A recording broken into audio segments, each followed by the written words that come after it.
రక్షణ పొందినటువంటి ప్రతి వ్యక్తి అనగా సంఘములో ఉంటున్నటువంటి ప్రతి వ్యక్తి అతనికి పూర్తిగా ప్రార్థన చేయటం వచ్చి ఉండాలి.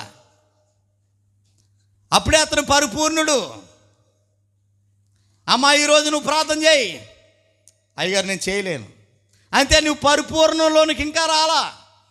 ఇంకా నీకు ప్రార్థన చేయటం రాలేదంటే ఇంకా పరిపూర్ణంలోనికి రాలేదు. నువ్వు రక్షణ పొంది ఎంతకాలం అవుతుంది? చాలా సీనియర్, నేను 30 సంవత్సరాలు అవుతుంది, ఇంకా ప్రార్థన రాలేదా? అయ్యో నువ్వు పరిపూర్ణతలోనికి రాలేదు ఇంకా. అయ్యా నువ్వు ప్రార్థన చేయి ఈరోజు. ఏంటి నేను ప్రార్థన చేయటమా? మా ఇంట వంట అలవాటు లేదంటాడు ఒక్కొక్కడు. అయితే నువ్వు ఇంకా పరిపూర్ణంలోనికి రాలేదు. అయ్యా నువ్వు పాట పాడాలి, నేను పాడలేనంటే పరిపూర్ణంలోకి రాలేదు. నువ్వు ఈరోజు ఈ పని చేయాలి, దేవుని పని, నేను చేయలేను అంటే పరిపూర్ణంలోకి రాలేదు. దేవుడు ఆలోచన ఏంటంటే తోటలో ఉన్న ప్రతి మొక్క అనగా సంఘంలో ఉన్న ప్రతి వ్యక్తి, రక్షణ పొందిన ప్రతి వ్యక్తి ఎలాగ రావాలి? ఎందులోకి రావాలి?